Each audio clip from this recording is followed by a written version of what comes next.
Bonsoir, voici les titres de l'actualité de ce 31 mars. Au Kosovo, encore et toujours des colonnes de réfugiés par milliers vers l'Albanie, où il serait 120 000. Nous retrouverons Benoît Duquesne. En Macédoine, où les autorités tentent de repousser 30 000 Albanais à la frontière. Nous serons en direct avec Jérôme Boni. À Tirana, la capitale albanaise, une aide humanitaire s'improvise, mais c'est la solidarité des plus pauvres. Nous serons en direct avec Bertrand Koch. En Serbie, malgré les bombardements, l'armée de Milosevic poursuit son nettoyage des villes du Kosovo. Et à Belgrade, nouveau concert rock. Les avions de l'OTAN poursuivent les bombardements. Nous irons à Istrana, où se trouvait aujourd'hui le ministre français de la Défense. Et puis à Bruxelles, avec Laurent Boussier, au siège de l'OTAN, enfin nous rendrons compte du débat politique français sur cette intervention armée intensifiée au Kosovo. Les autres titres de l'actualité, c'est à Bailleul, dans le département du Nord, un policier qui a été tué par un malfaiteur au cours de la nuit dernière. Les obsèques de quelques-unes des victimes, d'une victime de l'incendie du tunnel sous le Mont Blanc à Courmayeur, témoignage inédit d'un ancien pompier qui assistait à un premier incendie il y a 9 ans dans ce tunnel. Et puis, nous terminerons ce journal avec Liane Folly à l'Olympia depuis hier soir avec les titres de son dernier album et notamment la chanson de Balavoine, La vie ne m'apprend rien. Les premières victimes de l'affrontement entre l'OTAN et le régime de Milosevic, ce sont les réfugiés. Les Albanais du Kosovo qui, par dizaines de milliers, tentent de se mettre à l'abri derrière les frontières du Monténégro, de la Macédoine ou encore de l'Albanie. Depuis hier après-midi, 20 000 nouveaux réfugiés sont entrés en Albanie, rejoignant ainsi les 100 000 personnes déjà recensées dans ce pays. La ville de Kukës, dans le nord-ouest, est la principale porte de l'exil. Benoît Duquesne et Didier Dahan rapportent ces témoignages. C'est l'histoire de Youssouf Bayraktari et de sa femme Sevdi. Ils vivaient tranquillement dans le village de Souarek à 40 km de la frontière. Après une vie d'honnêtes commerçants, leurs 5 enfants élevés, ils entendaient bien profiter de leur retraite quand les Serbes sont arrivés. J'étais tranquillement devant chez moi avec mon petit-fils sur les genoux. J'ai vu les Serbes arriver sur la colline d'en face, ils étaient 6 ou 7. Je lui ai dit de rentrer et c'est à ce moment-là que j'ai senti qu'il me tirait dessus. C'est là que j'ai pris une première balle dans la jambe. Mon frère m'a pris sur ses épaules pour me porter dans la maison de mon oncle un peu plus bas. Il m'a déposé dans le couloir.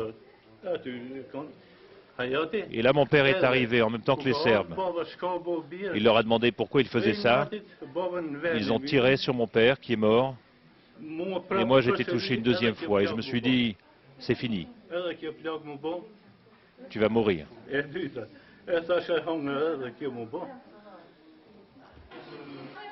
Et Youssouf poursuit son récit. Il raconte les 3 jours cachés avec un simple pansement sur les jambes, les Serbes qui reviennent, l'ultimatum, la maison brûlée, la fuite sur la route et les cadavres dans les fossés.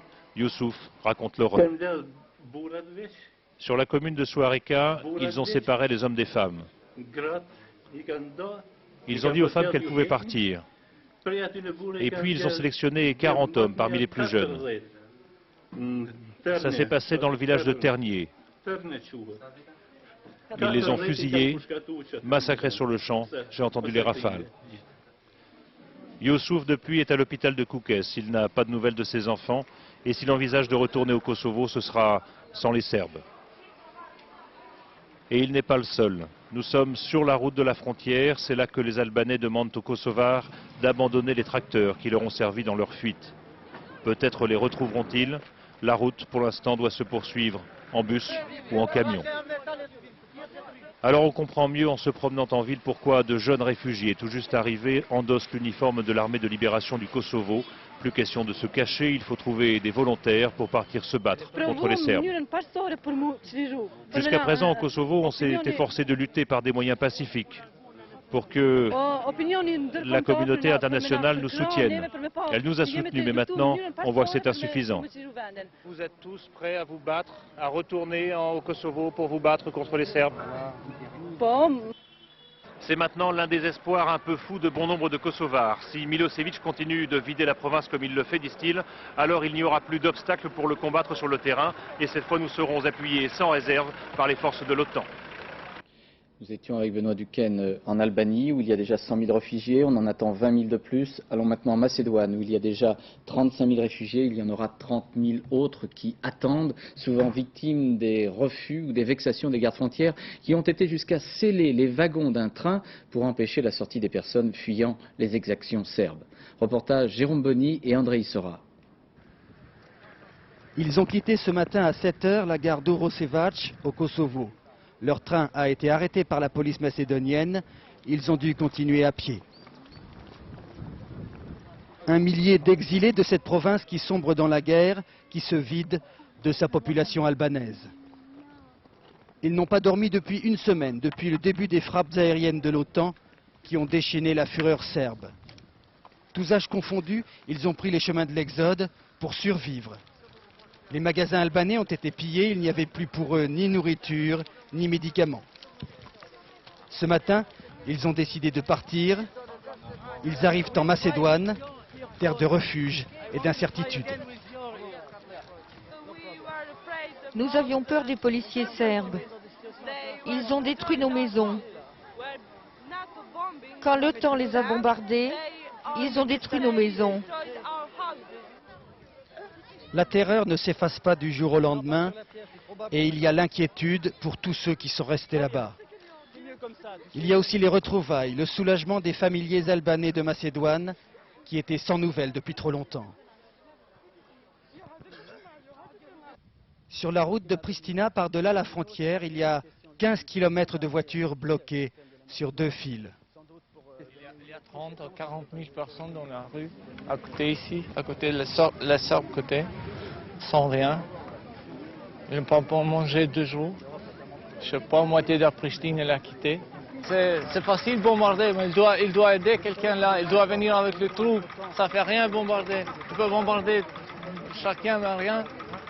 Ça donne rien, ça donne panique. Les frontaliers font une navette de tracteurs pour amener ces villageois après des jours d'errance dans les montagnes. Le nombre de réfugiés arrivant en Macédoine a au moins doublé depuis hier et doit atteindre le chiffre de 15 000 en une semaine. Un afflux qui n'est pas sans inquiéter le gouvernement macédonien. Jérôme Bonny, effectivement, inquiétude du gouvernement macédonien, car il faut s'organiser, on ne peut pas seulement les accueillir. Oui, effectivement, vous voyez, ce soir, il y a moins de réfugiés ici même. La plupart ont été emmenés avec des autocars dans différents points en Macédoine. Il y en a beaucoup qui sont accueillis par des familles, car beaucoup d'Albanais du Kosovo ont des cousins ici, puis d'autres seront amenés vers des sites, des écoles ou d'autres lieux où ils pourront être installés. Tout cela coûte très cher, bien sûr, et Emma Bonino, qui est responsable des affaires humanitaires à la Commission européenne, vient d'arriver à Skopje et va aider bien sûr les autorités macédoniennes à prendre en charge tous ces réfugiés. Mais la raison pour laquelle il y en a beaucoup qui sont aussi, comme vous le disiez, de l'autre côté de la frontière, derrière moi, c'est que, en fait, les autorités macédoniennes ont très peur de cet afflux, non seulement parce que ça provoque un déséquilibre démographique, mais aussi parce qu'il peut y avoir des infiltrés dans les Albanais du Kosovo qui viennent ici, des infiltrés de la guérilla indépendantiste. Alors les contrôles sont extrêmement tatillons et il est vrai qu'il y a beaucoup de réfugiés qui attendent encore en ce moment de l'autre côté de la frontière. Ils sont presque autant que ceux qui sont passés. Merci Jérôme. Alors après l'Albanie, la Macédoine, voyons le Monténégro, il y a déjà 30 000 réfugiés. Il faut évoquer maintenant le sort, on parle d'un chiffre de 40 000 personnes, principalement des femmes et des enfants attendus dans les prochains jours dans cette république qui tente de maintenir une certaine indépendance à l'égard de Belgrade, mais aussi le sort des Albanais qui se sont dirigés vers Sofia et la Bulgarie. Commentaire Richard Binet. Ils n'ont pu entrer en Macédoine, alors ils ont poursuivi leur chemin jusqu'en Bulgarie. 100 km au travers des montagnes, à pied, à dos d'âne, en tracteur, pour les plus chanceux. Fuir n'importe où et à n'importe quel prix, le Kosovo déborde de ses frontières, partout le même désespoir, la même peur. Vous ne comprendrez jamais ce que j'ai vu de mes yeux, ce que j'ai ressenti en moi-même. Enfermé dans la cave, attendant à chaque moment que les Serbes viennent me tuer et tuer ma famille. Ceux-là ont trouvé refuge dans une usine désaffectée de Rosadje au Monténégro. Dans chaque regard, une histoire, toujours la même, celle de ces Albanais déplacés ou poussés par la guerre, 100 à 120 000 selon le HCR. Et une fois arrivés, il faut encore survivre, trouver de quoi manger, un abri pour dormir. Isolé du reste du monde, le Monténégro n'a pas les moyens de faire face à ce flux de réfugiés. Au Kosovo, alors que Pristina était à nouveau bombardée cette nuit, il reste encore des civils terrés dans les abris. La même détresse pour un autre drame, ces familles sont serbes, elles ne redoutent pas les exactions des forces de Belgrade, mais elles tremblent aussi pour leurs enfants, au rythme des bombardements des forces de l'OTAN. Et puis à Pristina, selon nos confrères de l'agence France-Presse, le chef modéré des Albanais du Kosovo, M. Ibrahim Rugova, serait bien sain et sauf et résiderait à son domicile à Pristina. Face à cette immense vague de détresse humanitaire que constituent ces dizaines de milliers de réfugiés, l'aide humanitaire internationale semble tarder. Le premier camp organisé est à Tirana, la capitale albanaise. C'est une solidarité entre pauvres. Reportage Bertrand Coq et Roger Motte.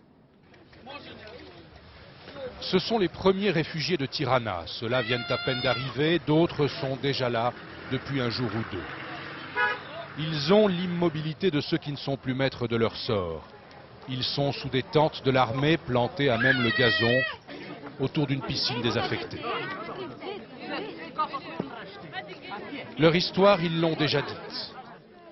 Il y a le vieux Mehmet, 74 ans. Il a réussi à faire sortir toute sa famille, moins un fils, prisonnier des Serbes. Il y a les larmes d'une mère, sans nouvelles de ses deux garçons, toujours au Kosovo. Elle dit qu'elle est malheureuse, qu'à Tirana, elle n'a pas d'amis, pas de famille, pas d'avenir. Elle dit qu'elle a 60 ans et que la vie la fuit. Soudain, l'Europe se manifeste, en la personne d'Emma Bonino, commissaire européen à l'action humanitaire. Comment est-ce que vous voyez les choses, là? Premières impressions, vous venez d'arriver, non? Oui, je viens d'arriver, je ne suis pas encore allé à Kukac, mais je pense que bon, à part quelques jours de chaos, on va s'occuper de ces 100 000 personnes. La préoccupation plus grande que j'ai, c'est pour les gens qui sont encore au Kosovo, sans témoins, sans aide, sans rien du tout. Vous croyez que les Albanais sont capables de faire face à cet afflux? Non, pas seuls, ils ont demandé de l'aide, d'ailleurs on est là pour ça. Je pense que c'est une responsabilité à partager et je pense que c'est notre devoir de le faire. Madame le commissaire n'a que le temps de toucher le malheur du doigt, que déjà il lui faut partir. On l'attend à Skopje, on veut son avis à Bruxelles. L'Europe a promis 10 millions d'euros. La Croix-Rouge vient d'arriver, peine à trouver ses marques, distribue des sucettes aux enfants, s'inquiète à demi-mot du manque de coordination de l'aide humanitaire. L'État est inexistant, l'armée fait de la figuration. Alors, c'est la solidarité, l'humanitaire des pauvres qui prend le relais. C'est Mamie Sabrié qui distribue chemises, caleçons et pullovers.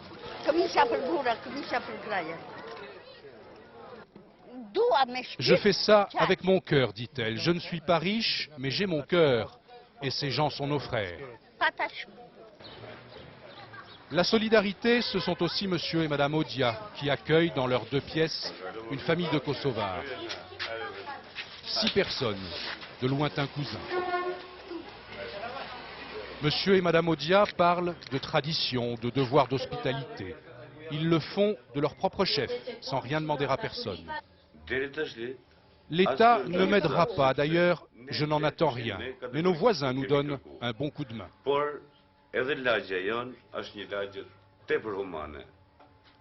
Un coup de main pour Esat et les siens, pour les cousins du Kosovo.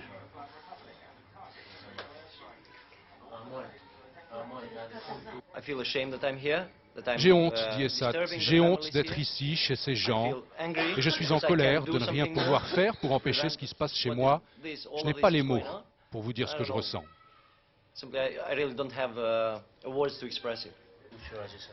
Comme lui, comme eux, 100 000 peut-être. Autant d'histoires, autant d'exil. Alors Bertrand Coq, pour ces hommes, ces femmes, ces enfants que nous venons de voir dans votre reportage, le risque, c'est que la situation se prolonge. Oui, bien sûr, Claude. Vous savez, ni notre exilé kosovar, celui que nous venons de voir dans le reportage, ni son hôte albanais ne sont dupes de leurs bons sentiments. L'un et l'autre savent bien qu'ils ne pourront pas continuer comme ça, à vivre à 8 dans un petit 2 pièces. Eh bien, cette famille est un peu ce soir à l'image de l'Albanie tout entière. 100 000 personnes, 100 000 réfugiés en quelques jours. dans ce petit pays si pauvre, presque totalement désorganisé, où règne une grande instabilité politique, des centaines de milliers de petits malheurs personnels qui s'ajoutent à une précarité générale, c'est explosif. Ça ne peut pas à terme ne pas avoir de conséquences, y compris sans doute pour la région tout entière. Et l'on peut parier que Milosevic le sait bien, que le président Milosevic sait parfaitement ce qu'il fait lorsqu'il jette sur les routes des centaines de milliers de gens, créant ainsi une catastrophe humanitaire qu'il nous incombe, à nous autres occidentaux, de traiter comme une conséquence de nos opérations militaires. Par ailleurs, M. Milosevic sait aussi que c'est à peu près tout ce que nous autres journalistes sommes capables de vous montrer, ce drame humanitaire, et que si ce drame devait se poursuivre, eh bien, les opinions publiques occidentales pourraient s'en émouvoir et réclamer de leur gouvernement qu'il cesse ces bombardements. C'est sans doute ce soir le pari cynique que fait M. Milosevic. Merci Bertrand. Plusieurs organisations internationales comme l'UNICEF, Handicap International, le HCR, le Haut Commissariat des réfugiés ou le PAM, le Programme alimentaire mondial, organisent les premiers secours. Le navire italien San Marco, qui avait déjà transporté des véhicules, des ambulances, des rations alimentaires à destination des réfugiés kosovars, est revenu à Bari, dans le sud-est de l'Italie. Il doit repartir dans la nuit pour une opération du même type. La Suisse, l'Allemagne et la Suède ont déjà débloqué des fonds d'urgence en faveur des réfugiés et en Grande-Bretagne, 8 avions supplémentaires vont acheminer d'ici la fin de la semaine une aide humanitaire, avec toutes les difficultés quant aux possibilités d'acheminer cette aide jusqu'au Kosovo. Correspondance Étienne Lénart. Ce sont des dizaines de pompes à eau, des réservoirs que l'on charge depuis hier soir dans ces camions. Les organisations non gouvernementales sont à pied d'œuvre. Et le matériel permettant de distribuer de l'eau potable aux dizaines de milliers de réfugiés qui fuient le Kosovo est l'une des priorités pour éviter tout risque d'épidémie. Plusieurs camions sont partis dans la journée, direction le Danemark dans un premier temps, puis l'Albanie. À l'heure actuelle, à cause des frappes de l'OTAN, nous ne pouvons acheminer l'aide par nos propres avions comme nous le faisons habituellement, mais par des avions officiels des Nations Unies qui décollent du Danemark. La mobilisation s'amplifie, mais l'urgence est à l'évaluation des besoins sur place. Si les Nations Unies pensent pouvoir faire face à l'afflux des réfugiés, elles n'ont plus comme information en provenance de l'intérieur du Kosovo que les images de la télévision serbe, et l'ONU craint des risques de famine dans les 15 jours qui viennent. C'est très difficile de savoir ce qu'il faut faire avant de connaître le nombre de gens encore sur place et surtout les moyens pour parvenir jusqu'à eux. En attendant, notre défi est donc de donner à manger à tous les réfugiés qui ont fui le Kosovo. Le premier avion rempli de milliers de couvertures et de 500 tentes pour abriter les réfugiés est arrivé aujourd'hui en Albanie. 8 autres devraient quitter la Grande-Bretagne dans les jours qui viennent.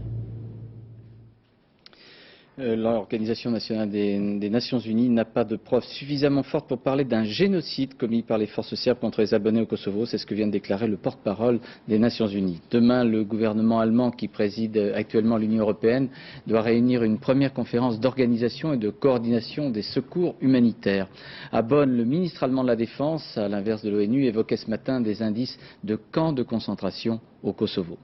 En Yougoslavie, pendant ce temps, le gouvernement de M. Milosevic explique que si l'entremise des Russes hier a échoué, c'est de la faute des alliés de l'OTAN. Et pour entretenir le moral, malgré les bombardements, il y eut encore aujourd'hui un concert rock à Belgrade. Commentaire Éric Monnier. Pour la 4e journée consécutive, un concert sur la place de la République de Belgrade. 10 000 jeunes, ignorant ostensiblement les alertes aériennes, sont venus, à leur manière, défier l'OTAN. Le symbole de cette résistance, toujours ces cibles, affichées ou arborées sur les t-shirts. Et puis une nouveauté, un drapeau américain dont les étoiles ont été remplacées par des croix gammées. Une référence à l'Allemagne nazie systématique pour railler l'Amérique et ses alliés depuis le début des frappes. Pas étonnant donc de trouver la cérémonie anti-OTAN de Kragujevac en bonne place dans le bulletin d'information de la radio-télévision de Serbie ce soir. Kragujevac, ville martyre de la Deuxième Guerre mondiale, les nazis fusillèrent une classe entière, élèves et enseignants, en 1941, toujours le symbole. Cette ville est celle de Čačak. Quelques journalistes occidentaux ont pu les visiter aujourd'hui, escortés par l'armée yougoslave. Désormais, le complexe industriel est troué de vastes cratères de près de 20 mètres de diamètre et profond d'une dizaine de mètres.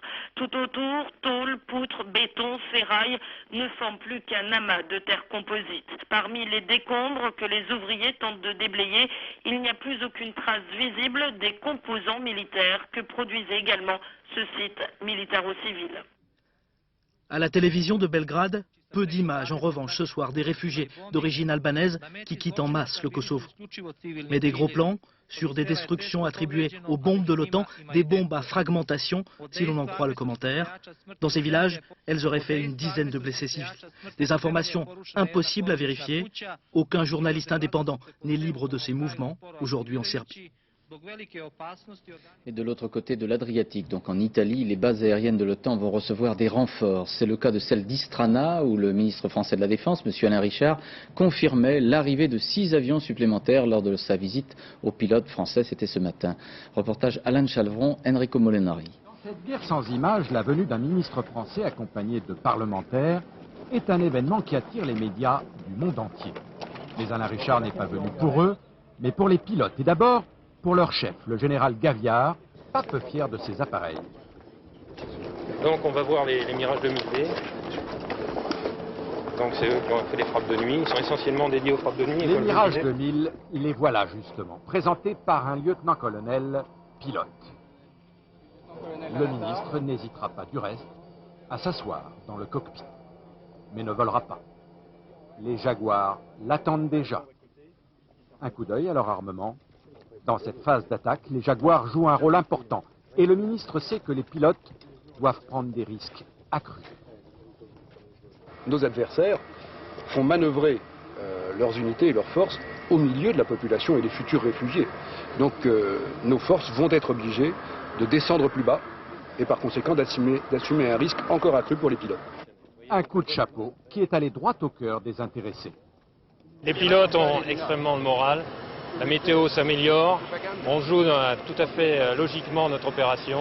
En attendant des renforts, 6 appareils en plus des 20 déjà déployés vont donc être envoyés à Istrana, a annoncé Alain Richard, persuadé que l'on peut ainsi contrer la stratégie serbe.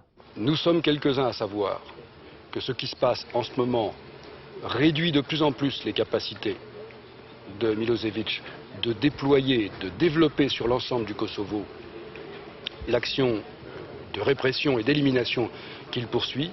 De jour en jour, sa capacité de mouvement et la capacité d'engagement de ses forces se réduira. Le message du ministre est simple, c'est un message de détermination. La France et ses alliés croient encore que l'arme aérienne peut venir à bout de la stratégie de Milosevic au Kosovo, une stratégie de l'exode. Et pour cela, elle a décidé de renforcer son propre dispositif à l'intérieur de l'opération Force déterminée. Cela fait donc 7 jours de frappes de plus en plus intensives, notamment autour de Belgrade la nuit dernière. 7 jours de bombardements sur des cibles militaires serbes. Bien difficile de dresser un bilan précis, fût-il provisoire. Explication François Cornet. L'OTAN a renforcé son armada qui compte désormais quelques 430 avions pour ses opérations de bombardement en Yougoslavie. L'Alliance a décidé de passer à la vitesse supérieure en étendant la portée et le rythme de ses frappes. Aujourd'hui, les décollages ininterrompus de ces avions américains A-10 d'attaque au sol prouvent que les raids de l'aviation alliée visent désormais les chars serbes et les concentrations de troupes. Mais l'OTAN dément toutefois ce soir avoir déclenché la 3e phase de son opération aérienne. L'OTAN n'est pas passé à une 3e phase. Aucune décision à cet égard, quoi que vous ayez lu dans la presse, n'a été prise par le Conseil atlantique. Il n'y a, pour ainsi dire, qu'une phase d'opération. Une phase qui consiste à frapper des cibles militaires, qu'elles soient d'infrastructures ou de forces sur le terrain, jusqu'au moment où le président Milosevic accepte d'arrêter ses offensives contre la population kosovare. Les choses sont claires. Depuis 8 jours, les objectifs de l'OTAN ont été les défenses antiaériennes serbes, les pistes d'aviation, les centres radars et de commandement, les casernes de l'armée ou de la milice, comme ici à Pristina au Kosovo. Selon l'état-major français, 50 à 60 sites militaires serbes auraient été touchés, dont certains entièrement détruits. En ce qui concerne la défense antiaérienne, les bilans sont plus flous. De la part de l'OTAN, les sites fixes auraient été touchés, mais pas les rampes mobiles. D'après l'état-major britannique, 30 MiG, la moitié de la flotte aérienne militaire serbe, auraient été détruits sur les aéroports ou abattus en vol par la chasse alliée. L'OTAN, pour sa part, a perdu pour l'instant un seul appareil, mais de taille, un F-117 furtif, réputé invincible. L'OTAN n'a pour l'instant dévoilé aucun bilan global sur les résultats de ses raids, menés depuis 8 jours sur la Yougoslavie. Mais une chose est sûre, les frappes aériennes n'ont pas enrayé l'exode de la population déclenché au Kosovo. Aujourd'hui, l'OTAN le reconnaît, mais ne parle pas pour autant d'opération terrestre. Nous n'avons jamais un seul moment pensé que seules les frappes aériennes pourraient arrêter une tragédie humanitaire et militaire comme celle-ci. Les raids aériens vont donc se poursuivre sans que l'on sache pour l'instant à quel moment la phase 3 sera officiellement enclenchée.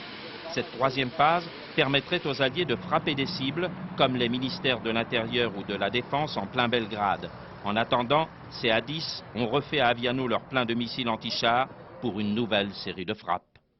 Alors Laurent Boussier, on joue un peu avec les mots, phase 1, phase 2, phase 3. La réalité, c'est qu'il y a une accélération, une augmentation de la frappe de l'OTAN. Oui, absolument. Phase 3 ou phase 2 étendue, la différence est ténue. Elle est surtout beaucoup plus politique que militaire. Pour étendre la phase 2, un simple ordre du commandement suprême ici suffit, alors que pour passer à la phase 3, il faut l'accord des responsables politiques des 19 pays de l'Alliance. Alors, pour les militaires ici, le passage à cette extension de la phase 2 est présenté comme une séquence normale des plans qu'ils avaient établis il y a plusieurs mois. Mais en fait, ils donnent 3 raisons à cette extension. La première, évidemment, c'est l'échec de la mission diplomatique hier du Premier ministre russe à Belgrade. La deuxième, c'est la violence et l'intensité de la répression serbo-kosovo, une violence et une intensité que visiblement l'OTAN avait sous-estimée dans un premier temps. La troisième, c'est la météo. Depuis 24 heures, il fait très mauvais au Kosovo et les prévisions font état encore de 36 heures de mauvais temps. En multipliant les cibles, en allant plus loin en Serbie, en ne se contentant pas du Kosovo, l'OTAN donne à ses pilotes plus de cibles, donc plus de possibilités de désorganiser le régime répressif de Belgrade. Le problème aussi, c'est qu'avec plus de cibles, il faut plus d'avions. C'est la raison du renforcement de quasiment tous les avions de l'OTAN, la France, après l'Angleterre, après l'Allemagne et après l'Amérique. Merci Laurent. À noter que l'un des chefs de guerre serbes, de nouveau impliqué dans les actions de nettoyage, entre guillemets, entreprises au Kosovo, le milicien Arkan, que l'on voit ici, est recherché officiellement par le tribunal pénal international pour crimes de guerre. C'est Madame Louise Arbour, procureure générale du tribunal pénal international de La Haye, qui a rendu publique cette inculpation d'Arkan, inculpation qui remonte à décembre 1997. Alors, il est instructif de se rappeler ce qui s'est passé il y a 4 ans en Bosnie, en 1995, dans l'enclave de Srebrenica. C'était une enclave musulmane en territoire serbe. Elle fut le lieu d'une épuration ethnique implacable. Aujourd'hui, les Serbes sont majoritaires à Srebrenica et totalement acquis à Slobodan Milosevic. Le constat fait par notre équipe d'envoyés spéciaux, Maris Burgo et Éric Delagneau, laisse présager ce qui pourrait arriver au Kosovo. Au milieu des ruines, la vie reprend doucement à Srebrenica. Srebrenica, le mot évoque à jamais la guerre et l'épuration ethnique. Car ce qui est arrivé ici entre 92 et 96 ressemble tragiquement à ce qui se passe aujourd'hui au Kosovo. Ces hommes sont serbes. Ils se sont battus pour que Srebrenica soit vidée de sa population musulmane et ils ont gagné. La mosquée a été rasée et l'église orthodoxe rénovée. Ici, on est dorénavant 100% serbe, on est entre soi et il est hors de question pour nous d'avouer que nous sommes français.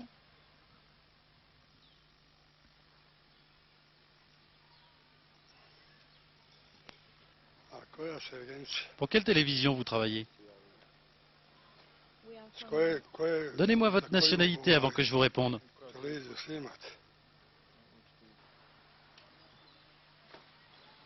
La haine du français et de l'américain est désormais ancrée dans tous les esprits.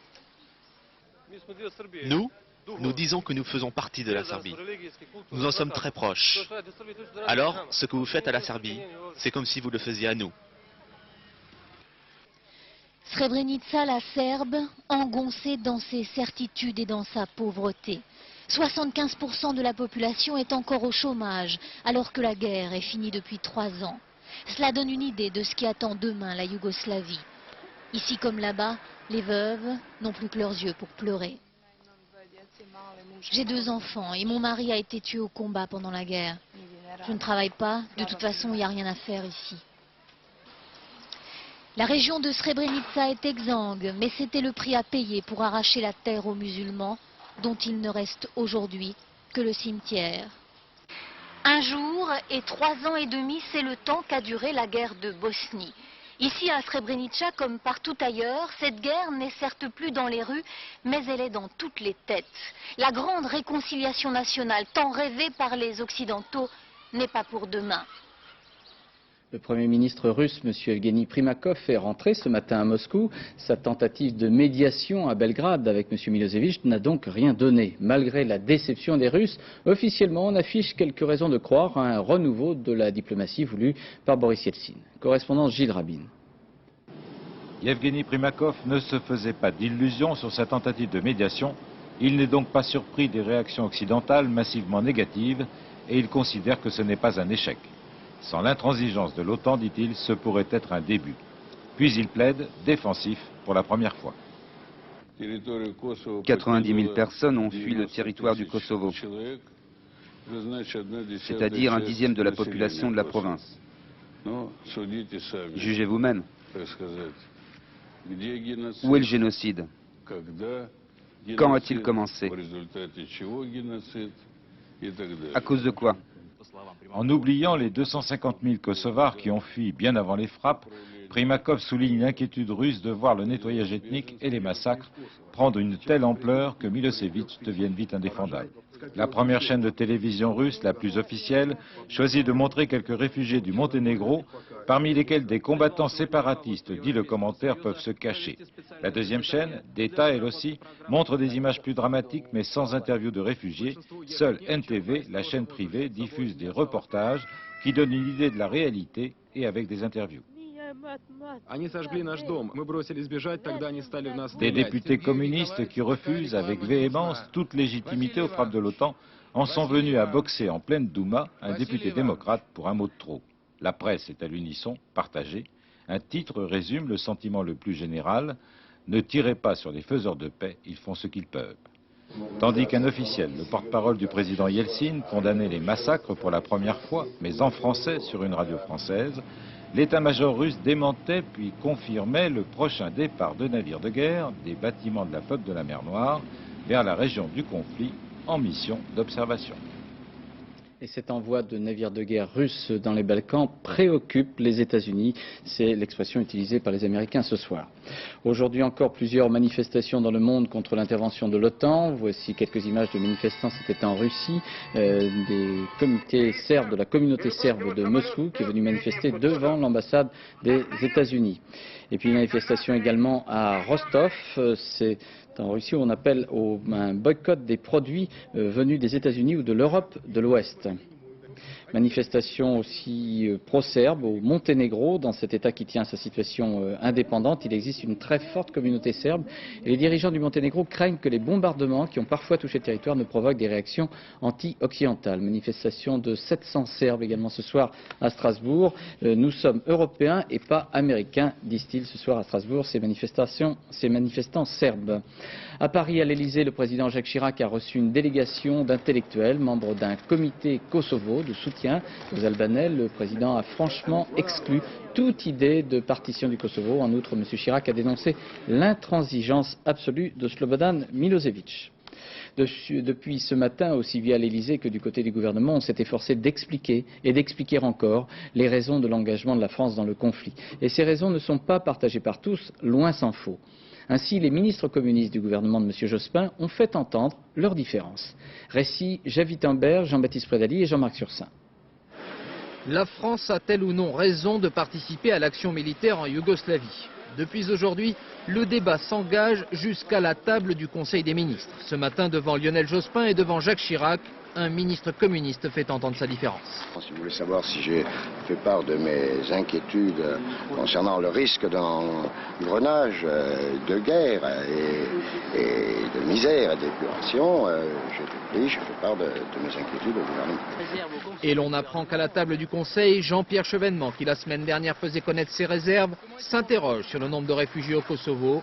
On apprend aussi que Dominique Voynet se pose des questions. Le Conseil des ministres est à peine terminé. À l'Assemblée, la droite s'empare de la divergence communiste et la condamnation est solennelle. Il est impensable, lorsque la France est en situation de guerre, qu'elle ait un gouvernement divisé sur la question de la guerre. c'est malsain, c'est dangereux pour la cohésion nationale. Et que peuvent en penser nos soldats? Le Premier ministre doit au pays une clarification. Il ne peut pas accepter que le choix de la France, assumé par ses responsables et par l'opposition, soit discuté au sein même du gouvernement et que des voix discordantes affaiblissent la position de la France. Informer, tenter d'expliquer. À Matignon, tous les présidents de groupes parlementaires, les patrons des commissions de la Défense et des Affaires étrangères se retrouvent autour de Lionel Jospin. Une fois encore, le PC fait cavalier seul. Il faut en finir, il faut se libérer de la tutelle américaine dans cette affaire. Dans l'immédiat pourtant, pas question pour les communistes de quitter le gouvernement. Non, la question ne se pose pas, il faut s'arrêter la guerre. La réunion va durer 2 heures. De hauts responsables de l'armée y participent, beaucoup de questions sont posées. Les communistes croient comprendre, mais ils sont les seuls, que Lionel Jospin n'écarterait pas l'idée d'une offensive terrestre au Kosovo si le conflit devait se prolonger. Le Premier ministre n'en dira rien dans l'hémicycle. À l'heure des questions, Lionel Jospin minimise les désaccords dans sa majorité. Chacun s'exprime, et c'est normal, dans sa conviction. Dans une grande démocratie comme la nôtre, on débat dans le pays, on débat au Parlement, on discute dans les médias et on discute aussi au sein de l'instance politique collégiale qui compose le gouvernement, et on le fait devant le président de la République, dans le Conseil des ministres. Pour l'opposition, cette réponse n'est pas suffisante. Elle réclame d'autres mises au point. Un peu plus tard, elle se déchaîne.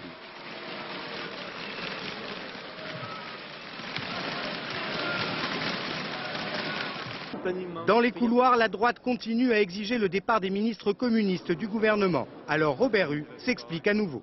Non, la majorité plurielle n'est nullement menacée. Pour les communistes, la solidarité n'exclut pas la franchise. Cela n'a pas empêché aujourd'hui les cafouillages dans la majorité. À Lyon, une centaine de ressortissants albanais du Kosovo ont manifesté pacifiquement cet après-midi, arborant les insignes de l'armée de libération du Kosovo, UÇK. Ils suivent très attentivement ce qui se passe chez eux. Reportage Agnès Gardet et Bernard Ronflet. Sans bruit ni fureur, quelques banderoles écrites à la hâte, le Kosovo libre, bravo à l'OTAN, soutien à l'UÇK, l'armée de libération du Kosovo. Les Albanais de Lyon s'étaient rassemblés pour dire leur angoisse. J'ai la famille, oui, mais je ne sais pas où ils sont. Ça fait 4 jours que je n'ai pas de nouvelles. Ils sont bloqués par les Serbes chez eux et ils ne peuvent pas bouger parce que je ne sais pas s'ils sont vivants ou pas. Je ne sais pas.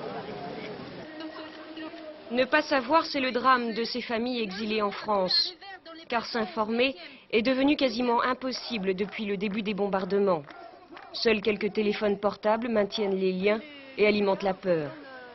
On a appris par téléphone qu'il y a des camps de concentration qui sont installés à Pristina et que des Albanais y sont tassés, maltraités, tués. Dans la banlieue lyonnaise, à Vaux-en-Velin, Plana attend lui aussi des nouvelles meilleures. En France depuis 1993, avec sa femme et ses 2 enfants, il n'a pas oublié l'année passée en prison. Une chasse aux opposants politiques, devenue aujourd'hui épuration ethnique. Il y a même des agriculteurs et tout le monde qui ont été exécutés. On peut dire que si tu es albanais, c'est une raison suffisante pour l'origine de Milošević que tu peux être exécuté. Quelques photos sorties d'un placard, c'est tout ce qui lui reste de sa vie au Kosovo.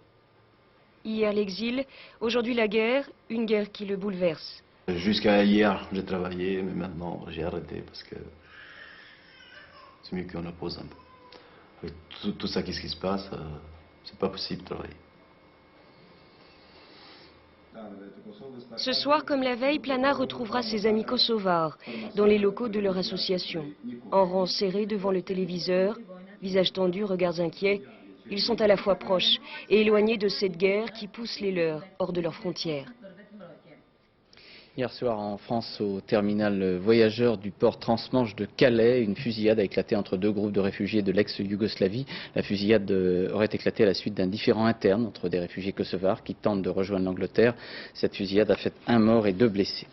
Et puis c'est aussi dans le monde du football que l'on observe les répercussions du conflit engagé au Kosovo. Il y a beaucoup de joueurs serbes qui évoluent dans les clubs européens, ainsi en France, au Havre, à Metz et à Bordeaux notamment. 2 joueurs internationaux yougoslaves des Girondins de Bordeaux sont rentrés rentrée hier soir de Belgrade. Ils sont, disons, troublés et opposés de toute façon aux frappes de l'OTAN. Reportage Florent Gautreau et Sylvain Gauthier. Ils ont le cœur gros et la tête ailleurs, mais ils ont finalement décidé de revenir à Bordeaux. Nisa Saveljic et Ivan Vukomanovic, les deux footballeurs serbes des Girondins, étaient en Yougoslavie depuis plus d'une semaine pour disputer un match international, finalement annulé. Jouer ou ne pas jouer, ils hésitent encore, mais hier, ils s'inquiétaient d'abord du sort réservé à leur famille. Je suis ici, donc c'est difficile pour parler parce que tout le temps penser à des amis, à enfants, donc je ne sais pas maintenant qu'est-ce qu'il y a à faire. Je ne vais pas penser maintenant à foot, c'est clair. Hostiles aux frappes de l'OTAN, les deux joueurs ont toutefois repris l'entraînement normalement ce matin. Quelle que soit leur décision pour le match à Toulouse samedi, ils ont reçu le soutien moral des dirigeants bordelais. À Metz, Carlo Molinari, le président du club, a décidé de ne pas s'opposer au départ de Vladan Lukic pour la Yougoslavie. Très remonté contre la politique de l'OTAN, l'attaquant serbe est déjà parti à Belgrade. En Yougoslavie, je serai comme n'importe quel citoyen yougoslave. Tout ce que mon pays me demandera, je le ferai, y compris prendre les armes. Lukic a passé ses dernières heures sur le sol français avec quelques amis confortés par le soutien de son entraîneur. Je pense que sa position est très estimable, en tout cas plus courageuse que ceux qui protestent à Paris mais qui ne quittent pas Paris. En Espagne, certains footballeurs serbes se sont mobilisés dès dimanche en manifestant contre les frappes de l'OTAN devant l'ambassade américaine à Madrid. Au premier rang, l'attaquant international Mijatovic qui a décidé de ne pas jouer samedi avec le Real Madrid. Mais comme en France, certains footballeurs vont continuer de jouer, parfois avec un brassard noir en guise de protestation. Voilà pour l'actualité au Kosovo, actualité qualifiée de catastrophe humanitaire générale aux proportions insoupçonnées par le gouvernement yougoslave ce soir dans une dépêche datée de Belgrade. En France, à Bailleul, dans le département du Nord, un policier a été tué hier soir par un homme qui a été surpris en train de voler une camionnette. Le policier était âgé de 44 ans. Reportage Anne Mourgue et Dominique Masse. Toute la journée, les policiers ont enquêté pour trouver trace des deux malfaiteurs en fuite, pour l'instant sans résultat. Ils ne savent toujours pas qui a abattu un de leurs collègues, Christian Simons, 44 ans, père de 3 enfants. Cette nuit, le gardien de la paix surprend des individus en train de voler cette fourgonnette garée en plein centre-ville. L'un des malfaiteurs est armé, il fait feu. Le policier est abattu d'une décharge de fusil de chasse en pleine poitrine. Il a tiré de sang-froid, hein. Ça a été volontaire. Hein. Ah, il a tiré comme ça. Ah oui, bah, il était près, hein. Il était près de lui. Hein. Donc il est descendu du camion, il lui a tiré dessus. Hein. Les deux hommes prennent alors la fuite en voiture. Ce soir, les enquêteurs ne disposent que d'un signalement vague et un peu curieux. On a le signalement d'un individu assez grand, vêtu d'un treillis genre armé, visage maquillé, grimage camouflage. Enfin, c'est un petit peu l'image de ce qu'on voit actuellement au Kosovo. Dans la petite ville, mais aussi au commissariat où travaillait le gardien de la paix, les marques de sympathie ont afflué toute la journée, comme ces enfants venus apporter des fleurs à la mémoire du policier abattu. En Haute-Corse, la gendarmerie de Ghisonaccia a été mitraillée à la mi-journée, un peu après 13 heures, par des personnes circulant en voiture et en moto. Une charge explosive a été lancée dans la cour de la caserne, mais n'a pas explosé. Il n'y a pas de victimes et quelques dégâts légers. Dans le département de l'Yonne, à Tonnerre, un homme âgé de 36 ans a tué un éducateur et une assistante maternelle au centre d'action médico-sociale de cette ville. Le forcené, handicapé à 70%, a été conduit à la gendarmerie par son avocat chez qui il s'était réfugié. Cet homme était allé voir ses 2 enfants qui avaient été mis dans un centre médico-social, dans ce centre médico-social. Obsèques en Italie cet après-midi du motard des services de sécurité de la société d'autoroute accédant au tunnel du Mont Blanc. Cet homme est mort lors de l'incendie alors qu'il portait secours aux usagers. Et pendant que se déroulaient ces obsèques, la ville de Courmayeur observait une journée de deuil. Et tandis que l'enquête judiciaire continue pour tenter d'élucider les raisons de cet incendie qui a fait au moins 40 morts, nous avons retrouvé un ancien pompier qui pendant 25 ans a travaillé dans ce tunnel. Aujourd'hui à la retraite, cet ancien délégué syndical estime, en citant des faits vieux de 9 ans, que l'on aurait pu prévenir un tel drame. Reportage Benoît Gadret, Philippe Fivet. Ils sont sensationnels ces casques. Il a posé son casque il y a 1 an et demi. Bernard Fora était pompier au tunnel du Mont Blanc. La catastrophe lui rappelle l'incendie d'un camion en janvier 1990. Ce jour-là, heureusement de faible affluence, il s'engage dans le tunnel, mais à 3 km du véhicule en feu, il trouve déjà de la fumée. L'intervention lui vaudra 4 jours d'hôpital. Et à partir de ce jour-là, on avait averti la direction que si un jour il y avait un gros accident à l'intérieur du tunnel, que ça serait une catastrophe, que ça serait quelque chose de terrible. Et c'est bien ce qui s'est produit. Et qu'est-ce qu'on vous a répondu? On m'a répondu, tout simplement, la direction du tunnel du Mont Blanc m'a répondu, ça fait 25 ans que le tunnel tourne, il n'y a jamais rien eu. Donc il peut bien se passer encore pas mal d'années avant qu'il se produise quelque chose. Combien d'exercices avez-vous réalisé dans le tunnel? Deux exercices à l'intérieur du tunnel, 2 exercices réels, vraiment avec un feu. En combien de temps? En 25 ans. Et quels ont été les résultats de ces exercices? Constatation que s'il y avait quelque chose de grave, que ça serait un souci pour intervenir. Dans le tunnel, un seul pompier professionnel assure la permanence. Les autres secouristes sont des agents de péage formés pour intervenir. Un pompier tout seul par poste, même avec la bonne volonté de tous les autres membres du personnel qui avaient une manœuvre par mois pour intervenir avec nous, même avec leur bonne volonté, on n'était pas suffisamment équipés, on n'avait pas suffisamment de matériel adéquat pour intervenir sur une grosse intervention comme on a là. Je dis, c'est horrible ce qui s'est passé, et ça me donne une immense colère, une grande colère, d'avoir attendu qu'il y ait 40 personnes de mortes à l'intérieur de ce tunnel pour maintenant dire on va faire quelque chose de bien, de correct. Mais c'est trop tard. En France, c'est souvent comme ça, c'est quand il y a eu quelque chose de grave qu'on dit on va faire. Mais il aurait fallu le faire avant. Publication des chiffres du chômage par le ministère de l'Emploi. En février, une hausse de 0,3% a été enregistrée, soit 7 900 demandeurs d'emploi en plus. Au total, il y a 2 903 800 chômeurs recensés. Publication aujourd'hui aux éditions Ramsay d'un livre, celui de M. Jean-Yves Abraire. Il fut le président du Crédit Lyonnais de septembre 88 à novembre 93. Il raconte sa part de vérité alors qu'il est mis en examen par le juge chargé de l'affaire du Crédit Lyonnais dont le gouvernement vient de publier le décret de privatisation. Reportage avec M. Abraire de Jean-Paul Chapelle et Alice Bétulard. Il fut le patron du Crédit Lyonnais pendant les 5 années d'expansion les plus délirantes, celles qui ont mené la banque au désastre. 100 milliards de francs de pertes cumulées. Jean-Yves Abraire parle pour la première fois aujourd'hui pour dire qu'il n'est ni coupable ni responsable.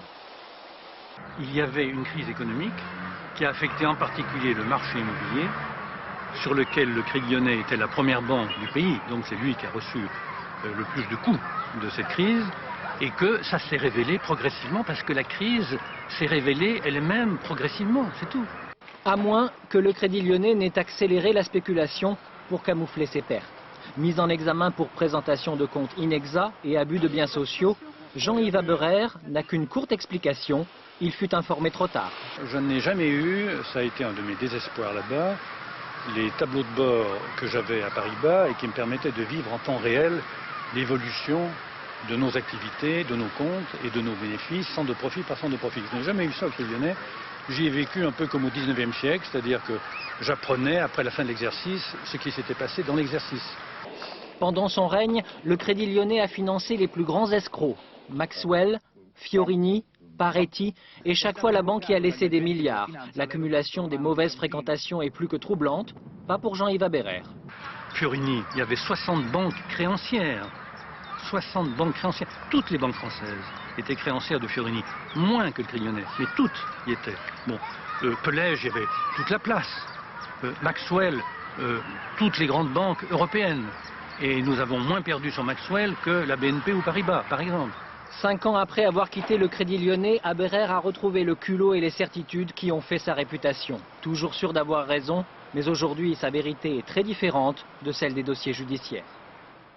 À l'Assemblée nationale, suite du débat sur le PACS, le pacte civil de solidarité. Le débat est nettement moins agité que lors de la première lecture, mais quand même.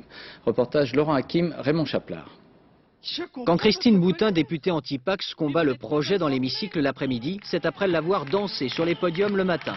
Aujourd'hui, il y avait place pour ces deux approches du pacte civil de solidarité, dedans ou dehors, à quelques heures d'intervalle.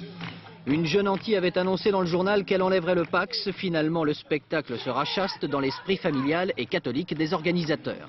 Dehors, le matin, des députés sont venus à la rescousse des antis. On les appelle Philippe, Christine ou Claude, ça fait jeune. La gauche veut passer en force. Je le regrette car elle est en train de commettre quelque chose sans doute d'irréparable dans notre société. Dedans l'après-midi, on égrène les amendements, il y en a des centaines. Les pro-Pax sont optimistes sur l'issue du débat. Je pense qu'on a un texte qui est beaucoup plus lisible qu'il ne l'était en première lecture avec des débats qui ont été très difficiles. J'espère que ça se passera normalement. Après avoir été ballotté entre l'Assemblée et le Sénat, le Pax ne devrait plus concerner les frères et sœurs. Le concubinage entre homosexuels, lui, devrait être admis. Le vote de la mouture finale aura lieu dans une semaine. Le secrétariat d'État à la Santé fait part du vol d'un appareil industriel appelé Gammagraph, destiné à réaliser des radiographies. Cet appareil qui pèse 20 kg est peint de couleur jaune vif avec un nom de marque Gambo. Il contient une source radioactive qui peut faire courir des risques très importants.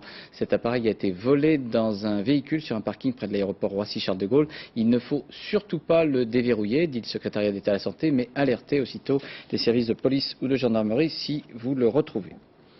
On a appris aujourd'hui le décès de Michel Etcheverry. Il fut un proche de Louis Jouvet, âgé de 79 ans.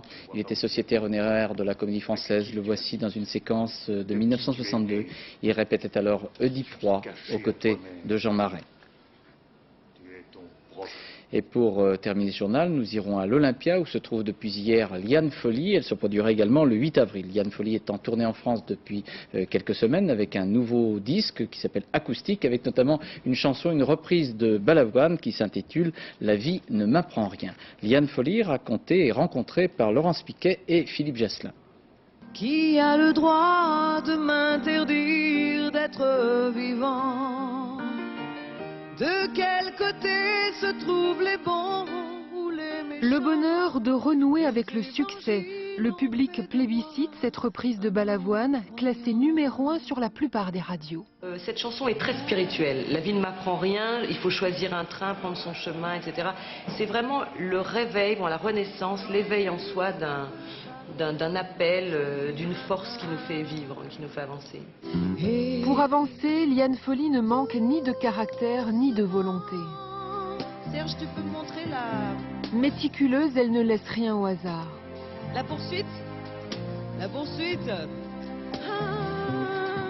Je fais semblant. La force, je la prends dans le ciel, je sais pas, je regarde la nature, je regarde les gens, les autres ont énormément d'importance dans ma vie. C'est compliqué de ne pas se perdre. Et j'aime bien une phrase que disait Barbara, je ne suis pas une chanteuse, je suis une femme qui chante. Et vraiment, là, je suis d'accord avec elle. Une femme qui fait ce qu'elle veut de sa voix. À Bruxelles, ce soir-là, un duo improvisé avec une copine dans la salle, Morane. Oh mon amour, mon doux, mon tendre, mon merveilleux amour, de l'aube claire jusqu'à la fin du jour, je t'aime encore, tu sais, je t'aime.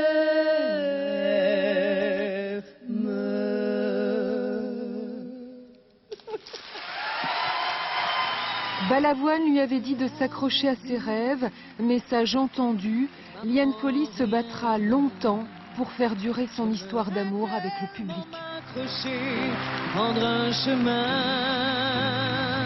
prendre un chemin. Et puis cette dernière information de football qui va faire plaisir à Liane Folly, qui est une grande supportrice. L'Ukraine et l'Islande ont fait match nul 1-1. C'est plutôt un bon résultat pour l'Islande puisque ça se passait à Kiev. Nous arrivons à la fin de cette édition. Je vous rappelle tout ce qui concerne l'actualité du Kosovo. Au Kosovo où des dizaines de milliers de personnes, de réfugiés continuent d'affluer, que ce soit en Macédoine, en Albanie ou au Monténégro. On attend 20 000 personnes de nouveau en Albanie, réfugiés. En Macédoine, on attend sans doute 30 000 personnes et les policiers macédoniens ont laissé entrer de nouveau les réfugiés et tentent d'organiser une aide. Tandis que Mme Emma Bonino, commissaire européen à l'aide humanitaire, est venue voir ce que l'Europe pouvait apporter, l'appel à l'aide des pays qui ainsi reçoivent ces réfugiés, tandis que les bombardements continuent, ils seront même intensifiés, a dit l'OTAN, qui veut ainsi cibler tous les sites serbes militaires. hier.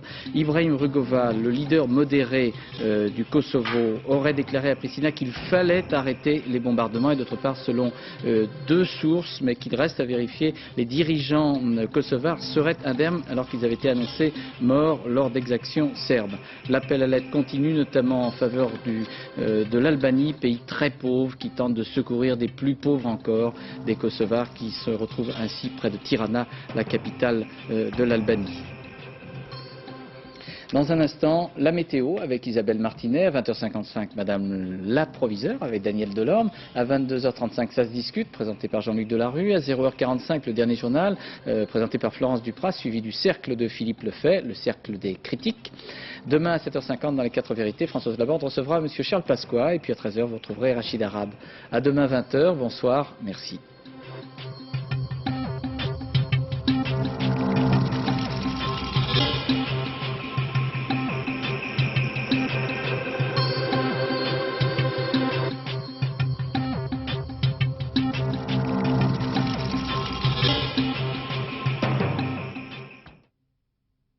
Faire un TV5 ou pas? Bon, parce que je sais qu'ils diffusent tout là. Vas-y, oui, vas-y. C'est donc la fin de ce journal. Je vous remercie de le suivre fidèlement sur TV5 chaque soir.